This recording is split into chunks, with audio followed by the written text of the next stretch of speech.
Hello hello, bienvenue sur Et si on avançait, le podcast qui vous tire vers le haut. Je suis Marielle, consultante en gestion du temps et online business manager. Ma mission ? Aider les entrepreneurs débordés à retrouver clarté, efficacité et sérénité dans leur chaos.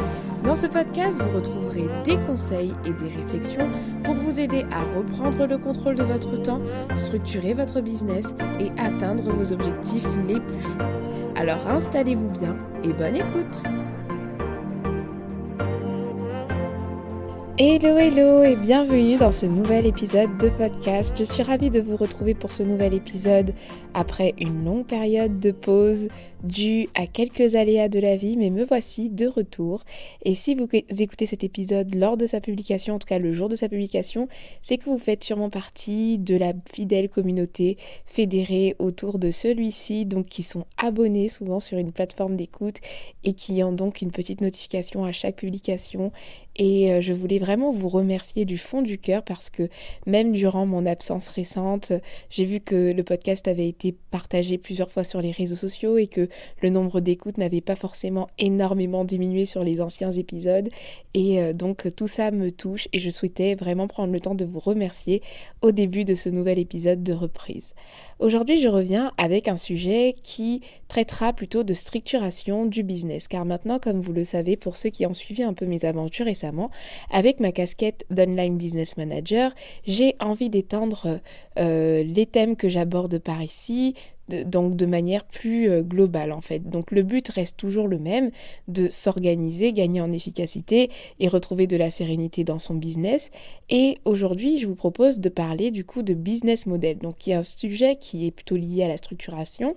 Le business model, qu'est-ce que c'est ? Quel est l'intérêt de le formaliser pour votre business et comment ensuite d'exploiter cet outil-là en fait que vous allez mettre en place ? Alors plein de fois dans le milieu de l'entrepreneuriat, moi à mes débuts, quand je parlais à des entrepreneurs qui étaient un peu plus expérimentés, cette question revenait. C'est quoi ton business model ou quel va être ton business model ? Ça dépendait du moment dans lequel je me situais dans mon parcours. Et à chaque fois, honnêtement, je buguais à cette question parce que je ne savais pas forcément quoi répondre concrètement. Et je parlais souvent de mes offres et ça passait, mais à plusieurs reprises, je me suis demandé si c'était quelque chose qu'il fallait peut-être un peu plus pousser et qu'il fallait peut-être que je formalise parce que le business model semblait être quelque chose assez important.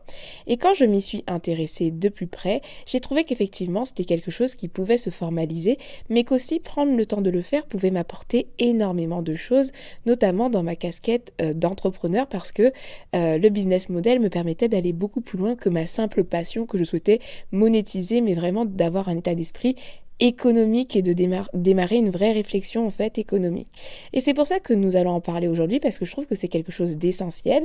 Dans plusieurs business dans lesquels je travaille ou alors des personnes que j'ai pu accompagner, je me rends compte que lorsque le business model n'est pas clair, il y a un impact qui va être vraiment, alors très très léger, mais sur l'organisation parce que la personne va peut-être avoir un business model qui ne va pas correspondre à ses objectifs de vie, ou alors le business model pas clair fait que, par exemple, on va avoir une entreprise qui va avoir plus de charges que de bénéfices et donc une entreprise qui ne va pas être rentable. Bref, le fait de négliger son business model, de ne pas le connaître, de ne pas le maîtriser, peut avoir un certain coût sur du long terme et même sur du très court terme parce qu'on n'est carrément pas rentable.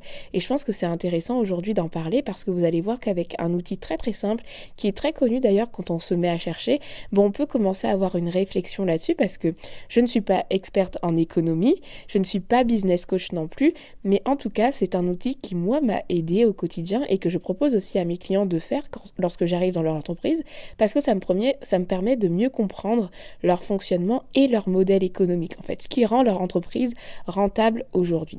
Alors, qu'est-ce que c'est que le business model ?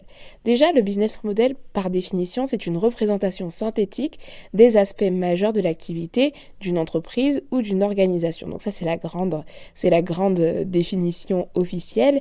Mais en gros, c'est c'est un outil, un tableau qui va venir formaliser en gros le modèle économique de votre business. Comment concrètement vous gagnez de l'argent et qu'est-ce que vous dépensez concrètement et quelle est votre cible, etc. Donc attention à ne pas confondre avec un business plan parce que le business plan, contrairement au business model, nécessite une certaine projection. Alors que là, sur le business model, on est sur une image figée, soit à l'instant T, ou alors une réflexion qui va être figée. Il n'y a pas de projection à N+1, etc., d'évolution financière. Non, c'est quelque chose de stable. C'est une image figée, une photo à l'instant T. Donc, pourquoi déjà prendre le temps de formaliser ce truc, ce business model? La première chose, vous savez que j'en parle énormément dans chaque épisode de podcast, c'est la clarté. La clarté que ça apporte, c'est incroyable. Déjà, la première, ça va être une clarté pour vous. Vous serez en mesure, en fait, de savoir comment fonctionne votre business de manière économique, quelle est votre cible, avec juste une carte, juste une simple cartographie, en fait, un tableau qui va recenser, en fait, la plupart des grands piliers, en fait, de votre business. Et ça, l'avoir sous les yeux et le connaître et le maîtriser, je vous assure que c'est un grand plus en termes de clarté pour pouvoir communiquer sur votre business entre professionnels, mais aussi avec peut-être votre équipe si vous commencez à déléguer, lorsque quelqu'un va venir pour qu'il puisse comprendre comment fonctionne votre entreprise, comment votre entreprise elle est rentable pour avoir une vision stratégique, pouvoir présenter cet outil-là va avoir un intérêt hyper intéressant. Après, c'est peut-être pas le cas de celles et ceux qui écoutent, mais après, ça peut aller plus loin. Si vous cherchez des sponsors, des investisseurs, et là, effectivement, ça a encore plus d'intérêt de savoir, en fait, formaliser un business model qui sera clair pour pouvoir communiquer sur l'essence même de votre boîte et ce qui montre, en fait, que votre entreprise, elle est rentable et comment elle fonctionne de l'intérieur, qui sont ses partenaires, etc. Ensuite, cet outil-là va aussi avoir un impact sur votre organisation parce qu'en fait, elle va vous permettre de relever pas mal de petites choses qui vont vous permettre de savoir, mais est-ce que par rapport à la gestion de votre temps, vous avez assez de ressources humaines? Est-ce que votre business model actuel, votre manière de gagner de l'argent n'est pas trop chronophage? Est-ce que par rapport à votre vision de la vie actuelle, la manière dont vous souhaitez vivre, par exemple, est-ce que en fait vous avez un business model qui est aligné à votre façon de voir les choses? Tout ça, ça va vous amener à beaucoup de réflexions, car en fonction des réponses que vous allez faire figurer sur ce document, vous allez gagner en clarté et vous allez identifier finalement des leviers prioritaires sur votre business et des leviers d'action en fait sur sa structuration, etc. Ça va provoquer chez vous des réflexions, c'est le dernier point qu'on va voir après dans l'intérêt, mais un business model qui repose sur, par exemple, de la vente de programmes en ligne n'est pas le même que pour des accompagnements individuels, n'est pas le même que pour la vente de produits physiques, etc. Et ce sont des réflexions qui sont très importantes parce qu'elles vont avoir un impact sur votre organisation en interne, déjà en interne de votre entreprise, mais aussi votre organisation personnelle. Donc, je trouve qu'il y a un lien à ne pas négliger. Et ensuite, le dernier point, pourquoi c'est important de travailler, en tout cas pourquoi je vous encourage à formaliser votre business model et à travailler dessus, c'est parce que je trouve que c'est un outil formidable de réflexion et de prise de décision. En ce début d'année, par exemple, vous le savez, j'ai effectué un pivot pour mon activité. Pour celles et ceux qui suivent mes aventures et la formalisation vraiment de mon business model, le fait de l'avoir structuré, de l'avoir revu, ça a joué un rôle hyper décisif. Parce que le business model, c'est un outil qui va vous inciter à entamer des réflexions qui vont être très profondes sur le fonctionnement de votre business et parfois, ça va vous amener à une remise en question de comment vous fonctionnez et ça va vous amener ensuite des fois à prendre des décisions qui vont être très très importantes pour votre business et en fait ce sont des décisions que vous ne pouvez pas prendre si vous n'avez pas toutes les cartes en main et si vous ne pouvez pas voir justement comme cet outil le permet là, d'avoir sous les yeux votre rentabilité, de savoir comment vous pouvez fonctionner, qui sont vos partenaires, comment vous gagnez de l'argent, tout ça en fait cet outil-là va vous permettre de l'avoir sous les yeux pour pouvoir prendre des décisions et avoir des réflexions aussi peut-être de création, de nouvelles offres, etc. Donc en conclusion, dans votre business, formaliser votre business model vous aidera à gagner en clarté de façon personnelle, mais aussi par rapport aux autres lorsque vous allez communiquer. Et ensuite, il s'inscrira comme étant un outil de réflexion et un outil de prise de décision stratégique dans votre quotidien ou alors à des moments clés quand vous en ressentirez le besoin. Donc voilà l'intérêt pour vous de formaliser un business model. Déjà, en travaillant sur votre business model, vous allez vous rendre compte que vous allez répondre à 5 questions essentielles que n'importe quel entrepreneur, CEO doit pouvoir connaître et maîtriser. Et donc, ça va vous permettre de les formaliser. C'est qu'est-ce que vous vendez et pourquoi? Qui sont vos clients? avec quelles ressources vous vendez ces choses-là, comment vous le vendez et à combien vous le vendez, grosso modo. Bien sûr, il va y avoir 9 catégories, ce ne sera pas juste ça, mais ce sont des questions en fait essentielles qui vous permettent en fait d'avoir vraiment cette posture de CEO où vous n'êtes pas juste l'entrepreneur qui a telle ou telle offre, etc. Mais vous comprenez vraiment les enjeux économiques de votre business model et vous savez comment il fonctionne.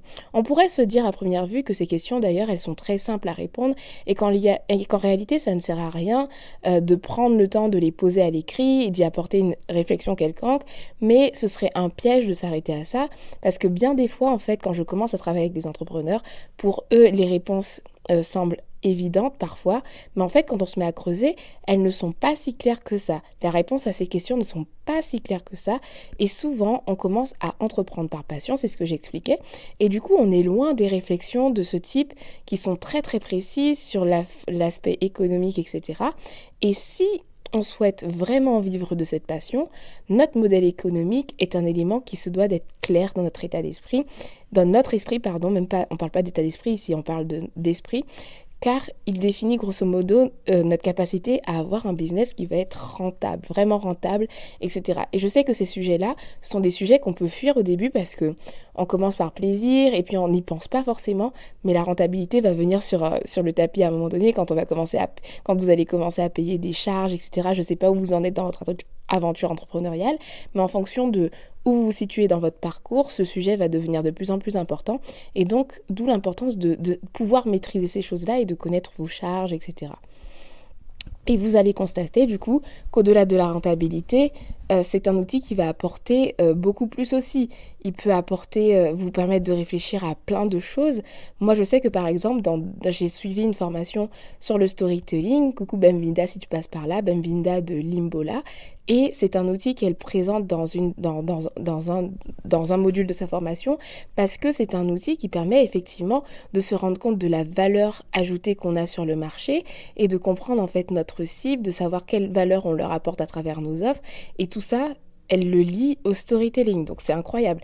Et j'avais jamais utilisé mon business model dans ce contexte-là, mais c'est pour vous dire que finalement, c'est une réflexion globale qui va certes vous aider à avoir une cartographie de votre modèle économique, mais que ça peut aller même plus loin, ça peut vous aider à tellement gagner en clarté que ça peut même avoir un impact pour améliorer votre storytelling, quoi, comme par exemple dans la formation de Bemvinda.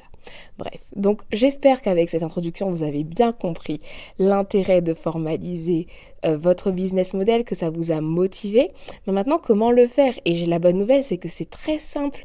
Alors, non, la réflexion, elle sera pas trop simple de votre côté, peut-être, parce que ça va vous demander vraiment d'aller creuser, de ne pas rester en fait sur des réponses en superficie. Mais en gros, la bonne nouvelle, c'est qu'il existe un outil en fait que je n'ai pas du tout, je ne vais pas du tout réinventer l'eau chaude. Aujourd'hui, je vous propose tout simplement un modèle très très simple qui existe, qui a été créé par un Suisse qui s'appelle Alexander Osterwalder, je ne sais pas si je prononce bien, mais c'est un outil qui est aujourd'hui très très utilisé dans le monde des startups et il est très très bien fait, donc on ne va pas aller chercher à créer autre chose. C'est un template très très simple avec 9 parties qui vous permettent de répondre à toutes les questions justement qui vous permettent de structurer votre modèle économique. Et ce que je vous propose dans cet épisode de podcast, c'est que dans les notes du podcast, vous allez retrouver un lien où vous pourrez télécharger un template de ce format-là. Donc, je vous ai fait un template sur Notion que vous pourrez remplir directement sur Notion si vous êtes fan de Notion ou même d'ailleurs si vous n'utilisez pas Notion, vous pourrez quand même utiliser le template et il vous suffit de créer un compte rapidement. Et vous pouvez utiliser ce template-là. Je vous le mets en téléchargement, donc le but c'est si vous voulez faire l'exercice, de partir de ce template-là et de le remplir au fur et à mesure pendant que vous écoutez l'épisode à chaque question, ou alors de prendre le temps d'écouter tout l'épisode et ensuite de faire l'exercice à côté.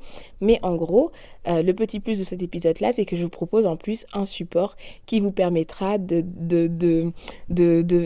coucher en fait sur la table votre réflexion en fait, et comme ça vous n'avez pas à réfléchir à comment structurer tout ça puisque je vous l'ai mis dans un espace Notion complètement créé pour vous. Donc Je vous mets ça dans les notes du podcast si ça vous intéresse. N'hésitez pas à vous arrêter pour le télécharger et l'avoir sous les yeux. Et donc là, je vais passer en revue les 9 différentes parties et voir avec vous ce que vous pouvez mettre, en fait, les questions simples qui sont à se poser, en fait, pour ces différentes parties. Donc on a d'abord, première partie, donc les segments clients. Quels sont vos segments clients? Qui sont vos clients? Parce que des fois, vous pouvez avoir différents types de clients. Quelle est votre cible, en fait? Si vous avez différents segments clients, par exemple, si vous faites du B2B et du B2C, donc vous avez à la fois des particuliers et des professionnels, donc détaillez en fait tout ce qui vous permet de savoir votre cible. Est-ce que vous ciblez les étudiants? Est-ce que vous ciblez les coachs? Est-ce que vous ciblez les entrepreneurs? Est-ce que vous ciblez les salariés? Voilà, quelle est votre cible? Qui sont vos clients? Donc c'est ce qu'on met dans ce segment-là. Et si on peut mettre le plus d'infos possible, le but c'est que ce soit exhaustif, donc n'hésitez pas à y aller. Ensuite, la relation client, comment elle est gérée? Comment vous gérez votre relation client aujourd'hui? Est-ce que vous avez mis en place un système particulier de gestion de la relation client? Est-ce que vous avez une assistance, par exemple, permanente, une permanence personnalisée de 24 heures sur 24? Est-ce que pour vos clients, vous mettez en place un système particulier? Voilà, c'est tout ce qui vous aide à gérer la relation client. Alors, ne soyez pas choqués si des fois vous avez des parties où vous n'avez pas grand-chose. Moi, par exemple, pour la relation client, je n'ai pas grand-chose dans cette catégorie-là, mais c'est pas bien grave. Ensuite, les canaux de distribution. Quels sont vos canaux de distribution? Donc là, c'est les canaux de distribution, en gros, dans le langage du quotidien et surtout pour les entrepreneurs du web, c'est comment, en fait, vous communiquez sur vos offres et comment vous atteignez votre cible, en fait. Qu'est-ce qui vous permet de distribuer votre produit, vos offres à votre cible? Est-ce que vous utilisez Instagram, Facebook, de la publicité? Est-ce que vous avez un site web, un freebie, un tunnel de vente particulier? Donc ici, vous décrivez tout simplement tous vos tunnels de vente, si vous en avez des différents. Est-ce que vous passez par Instagram puis un appel découverte? Est-ce que, au contraire, vous avez peut-être quelqu'un qui vous fait des entretiens de closing et donc c'est comme ça que vous avez vos clients? Est-ce que vous avez un budget publicité et du coup vous faites de la pub et c'est comme ça que vous avez vos clients? Est-ce que vous avez plutôt tout misé sur une stratégie SEO avec où on vous retrouve sur votre site internet et après les personnes ils achètent directement vos produits? Voilà, ce sont des questions comme ça, vous décrivez en fait vos différents canaux de distribution dans cette partie-là. Ensuite, on a la proposition de valeur. À quel besoin vous répondez chez vos clients? Parce que là, du coup, c'est pas forcément l'offre, mais quelles sont les problématiques des clients que vous ciblez en fait? Et là, vous allez les décrire en détail. Quelle est votre proposition de valeur? Qu'est-ce que vous apportez aux gens dans votre business? Donc ça, sans forcément parler de vos offres, mais qu'est-ce que vous avez constaté en fait comme problématique et à quoi votre business va répondre? Ensuite, vous avez une catégorie en fait où vous allez parler justement maintenant de vos offres. Donc les activités clés. Dans cette catégorie-là, en fait, vous allez mettre vos différents produits, vos offres, qu'elles soient payantes ou même gratuites, parce que même parfois, le fait d'apporter de la valeur, par exemple, comme du contenu gratuit, comme je peux faire là, ça peut faire partie aussi des services en fait que je propose. En fait, c'est de la valeur que je propose. Certes, cette valeur-là, elle est gratuite, mais elle fait partie de ma proposition de valeur. Donc là, vous allez partager en fait dans les activités tous vos produits, toutes vos offres en fait, que tout ce que vous mettez à disposition de vos clients et de vos prospects de manière payante et gratuite, et vous allez les présenter, que ce soit vos services, vos formations, vos programmes, vos produits physiques, votre système d'abonnement, peu importe en fait, votre offre de logiciel, peu importe votre activité. Ensuite, vous avez les ressources clés et là, ça commence à devenir intéressant parce que du coup, pour faire tourner tout ça, là, quelles sont les ressources que vous utilisez au quotidien en fait ou alors pas au quotidien, ponctuellement pour créer vos offres? Est-ce que vous utilisez des ressources physiques, intellectuelles, humaines et financières particulières? Peut-être que vous avez recruté quelqu'un pour pouvoir vous aider à créer telle formation. Peut-être que vous avez... je sais pas, vous devez avoir un brevet, je sais pas, pour pouvoir faire tourner tel ou tel logiciel. Je dis des choses au hasard, mais quelles sont les ressources dont vous avez besoin pour produire vos offres? Généralement, dans l'entrepreneuriat en ligne, il n'y a pas énormément de ressources nécessaires. Si ce n'est que peut-être vous pouvez faire apparaître ici peut-être vos formations. Après, ça peut venir aussi dans les coûts aussi, donc à voir. Mais en tout cas, qu'est-ce qui vous permet aujourd'hui, quelles sont les ressources qui vous permettent de mettre en œuvre vos services, vos prestations et vos offres en fait. Ça, c'est à mettre dans la catégorie ressources.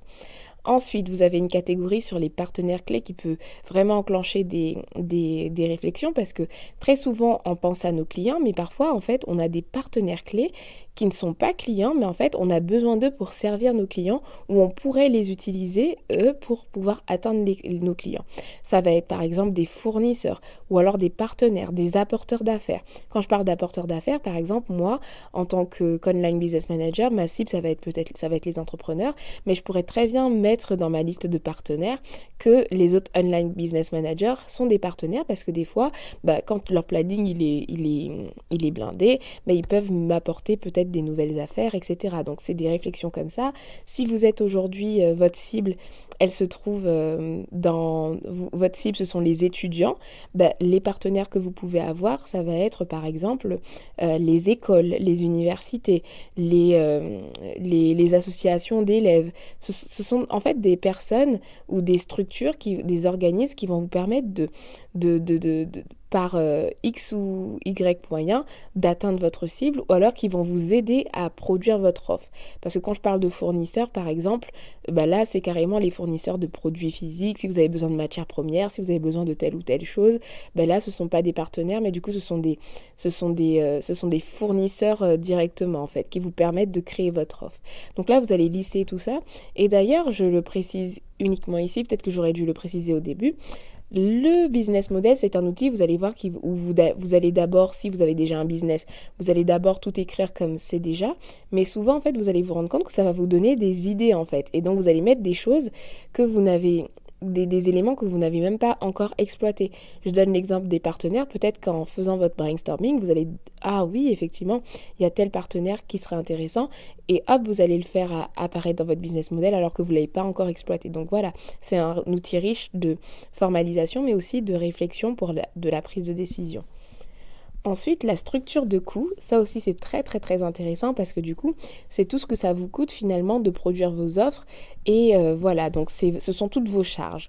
Et cette partie, elle est intéressante parce que très souvent, on met notre focus sur le chiffre d'affaires, sur ce qu'on a gagné, mais pas très souvent ce qu'on a dépensé. Et quand on parle de rentabilité, on est obligé de parler de bénéfices réels, en fait. Et on peut plus se permettre, par exemple, de dire que voilà, qu'on ne connaît pas ses charges, etc. Et c'est ça que je trouve intéressant avec cet outil, c'est que ça permet de faire le point. Donc, quelles sont vos charges les plus importantes, en tout cas aujourd'hui? Et ce sera très important de mentionner les chiffres. Est-ce que vous avez fait des investissements? Est-ce que vous avez fait de la publicité? Est-ce que vous utilisez des logiciels particuliers qui vous coûtent un certain prix? Est-ce que vous avez des loyers à payer, des locaux que vous louez? Est-ce que vous avez des services, vous avez fait appel à des services de professionnels? Est-ce que vous avez des achats importants que vous avez fait récemment qui contribuent à vos offres? Donc tout ça, ce sera à lister et à chiffrer parce que vous allez voir que ça va, par exemple, dans les exercices qu'on fait dans l'école du storytelling là, avec Ben Binda, ça permettait en fait, par exemple, ici de se rendre compte que waouh, en fait, on investit beaucoup et peut-être aussi réfléchir à son positionnement, en fait, son positionnement de marque. Parce que des fois, on dévalorise un peu son travail et on va avoir du mal à fixer un tarif. Mais le fait de connaître, par exemple, toutes ces charges, ça permet d'avoir de la légitimité, en fait, sur peut-être mettre un tarif un peu plus élevé que ce que vous faisiez avant, parce qu'en fait, vous vous rendiez compte que vous n'êtes pas si rentable que ça en prenant en compte vos coûts. Donc voilà. Et puis la dernière catégorie, c'est le flux de revenus qui reprend en fait finalement comment vous gagnez de l'argent concrètement, quels sont vos tarifs, quels sont vos modes de paiement, est-ce que ce sont un système d'abonnement, est-ce que vous prenez que les paiements en une fois, les virements, et puis ce qui est intéressant aussi, c'est quelle est la part en fait de chaque source de revenus en fait, comment elle se répartit sur une année ou un mois en fonction de comment vous faites l'exercice, mais ça pourrait être intéressant du coup pour voir quelle est l'offre qui vous rapporte le plus, quelle est l'offre qui vous rapporte le moins, en tout cas voilà. C'est faire le point en fait sur vos flux de revenus, vos tarifs, etc. par rapport à vos différentes offres. Et ici, après avoir fait le point sur ces 9 parties, vous allez avoir donc du coup un tableau avec en gros une belle cartographie de votre modèle économique et de votre business, quoi. Et comment analyser maintenant tout ça? Comment exploiter cet outil? Ben, c'est simple, comme je vous expliquais en début, c'est un outil de réflexion et de prise de décision. Donc du coup, le fait d'avoir rempli déjà, ça va vous permettre d'avoir des réflexions. Peut-être que ça va vous demander d'ajuster vos charges. Vous allez vous rendre compte que vous avez beaucoup de charges et que en fait, vous ne pouvez pas assumer ces charges-là. Donc peut-être que vous allez les réajuster. Peut-être que vous allez vouloir créer une nouvelle offre, supprimer une offre, augmenter vos tarifs, pivoter, identifier des nouvelles opportunités de partenariat par rapport à la catégorie partenaire. En gros, c'est un outil qui va vous ouvrir les champs des possibles aussi pour pouvoir développer votre chiffre d'affaires et aussi savoir si ce que vous faites aujourd'hui correspond bien à vos objectifs, est-ce que vous êtes à l'aise avec ce business model-là, comment vous pouvez le faire évoluer, voilà. C'est un outil de réflexion, il sera amené à vivre et à évoluer, hein. Il est à réévaluer régulièrement. Et qu'est-ce que j'allais dire? Et le truc, c'est que cet outil, il va exister dans votre business et le but, ce sera de pouvoir le faire vivre, peut-être le retravailler en équipe dans quelques années lorsque vous aurez une équipe, le présenter pour un projet de financement, bref. C'est quelque chose, une fois que c'est fait, ça reste là. Et lorsque vous ressentez le besoin de retravailler votre business model, vous le reprenez et vous pourrez le retravailler avec d'autres personnes, etc. Donc voilà. Et surtout, après cet exercice, vous aurez enfin une vision claire de votre modèle économique. Et ça, franchement, pour moi, c'est la base pour le ou la CEO que vous êtes, vraiment. Parce que des fois, quand on est en micro-entreprise, on ne prend pas encore vraiment cette posture de CEO parce qu'on se dit qu'on n'a pas d'équipe, etc. Mais je pense que ça commence dans les petites choses. Si déjà, avec sa micro-entreprise, on arrive à avoir un business model clairement établi, c'est le début en fait. Ça veut dire que lorsque votre business va grandir, vous serez prêt à faire évoluer les choses et vous serez prêt déjà à formaliser, vous ne serez pas dans la résistance en fait, puisque les bases, elles seront déjà là. Alors voilà pour le point business model que j'avais envie de vous partager, parce que je trouve que c'est un outil important et qu'on n'en parle pas tant que ça dans le milieu de l'entrepreneuriat. Donc en termes de structuration, moi je trouvais que c'était un élément essentiel à vous partager. J'espère que vous avez compris l'intérêt et que cela pouvait avoir pour vous et que surtout vous avez compris comment y arriver très facilement. En tout cas, merci de m'avoir écouté jusqu'ici. N'oubliez pas que vous pouvez télécharger gratuitement le template pour réaliser l'exercice de la formalisation du business model via les notes du podcast en fait, que vous pourrez faire via Notion. Et puis rendez-vous dans les notes du podcast du coup pour retrouver tout ça. Et sinon, n'hésitez pas à me partager vos retours sur tout ça via Instagram ou encore à laisser un avis sur Apple Podcast pour permettre au podcast toujours de se faire connaître. Merci en tout cas pour votre fidélité, merci de m'avoir écouté encore une fois jusque-là. Et d'ici là, je vous donne rendez-vous très bientôt pour un prochain épisode. Ciao, ciao!